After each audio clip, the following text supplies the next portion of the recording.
मुंबई अहमदाबाद राष्ट्रीय महामार्ग रोखला। सीपीएमचे डहाणूचे आमदार विनोद निकोले यांच्या नेतृत्वाखाली मुंबई अहमदाबाद राष्ट्रीय महामार्गावर रास्ता रोको। पालघरच्या चारोटी येथे महामार्ग रोखला। दोन्ही वाहिन्यांवरील वाहतूक ठप्प।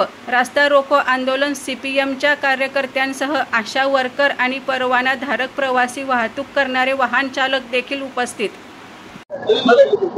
आजचा हा डहाणू तालुक्यातील चारोटी अहमदाबाद हायवेवर जो रास्ता रोको आंदोलन करण्यात आलेला आहे, हे संपूर्ण देशभरामध्ये आज कामगारांच्या विरोधामध्ये जे काही केंद्र सरकारने 4 श्रमसंहिता आणलेल्या आहेत आणि त्याची अंमलबजावणी महाराष्ट्र राज्य आणि इतर राज्यांमध्ये करू पाहत आहेत।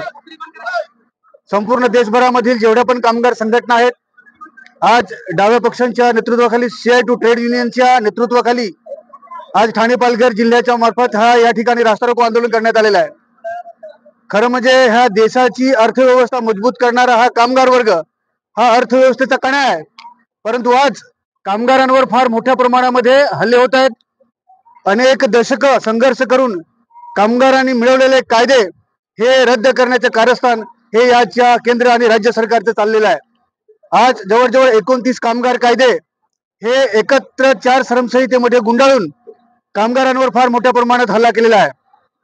आज कामगार कायद्याच्या माध्यमातून कामगार हा ज्या व्यवस्थापनामध्ये काम करतो त्या ठिकाणी त्याला युनियन बनवण्याचा अधिकार होता, त्याला व्यवस्थापनाबरोबर वाटाघाटी करण्याचा अधिकार होता, परंतु आज या 4 श्रमसंहितामुळे जवळजवळ industrial dispute act, factory act, त्याचप्रमाणे ESI ऍक्ट, त्याचप्रमाणे मॅटर्निटी बेनिफिट ऍक्ट हे जवळजवळ 16 कामगार कायदे हे कामगारांना लागू होणार नाही अशा प्रकारचे कारस्थान या 4 श्रमसंहितेमध्ये केलेलं आहे। आणि म्हणून कामगारांनी या देशाला सजवलेलं आहे, नटवलेलं आहे। आज कामगार ज्या व्यवस्थापनामध्ये काम करतो, 12-12 तास श्रम करतो, त्याचं शोषण होत आहे आणि त्याला आज पगार त्याचं वेतन हे कमी दिलं जातं। आणि म्हणून या ठिकाणी संपूर्ण देशभरामध्ये हाक दिलेले आहे। आज संपूर्ण देशामध्ये सर्व ठिकाणी अशा प्रकारचे रास्ता रोको आंदोलन, तहसील कार्यालयावरचे आंदोलन, कलेक्टर कार्यालयावर आंदोलन ही होत आहेत आणि त्या अनुषंगाने चारोटी या ठिकाणी आज आम्ही रास्ता रोको केलेला आहे।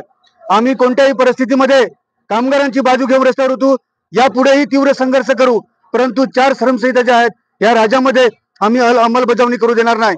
जे कामगारांनी मिळवलेले कायदे आहेत, 8 तास श्रम, 8 तास झोप आणि 8 तास करमणूक अशा प्रकारे 24 तासाचं हे डिव्हायडेशन केलेलं आहे, त्याचप्रमाणे कामगाराला त्याचा हक्क मिळाला पाहिजे।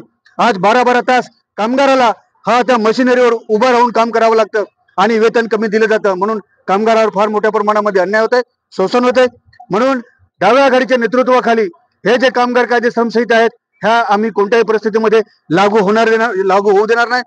आज जरी कामगारांची संख्या कमी असेल, संघटित क्षेत्र असेल, असंघटित क्षेत्र असेल, सर्व कामगार या ठिकाणी उपस्थित झालेले आहेत। आम्ही सरकारला इशारा देतो की अशा प्रकारचे धोरण आपण घेऊ नये। कोणत्याही कामामध्ये आपल्याला कामगार प्रमुख घटक आहे आणि त्याच्यावर अन्याय करू नये, म्हणून आजचा रास्ता रोको आंदोलन चारोटी या ठिकाणी आम्ही केलेला आहे।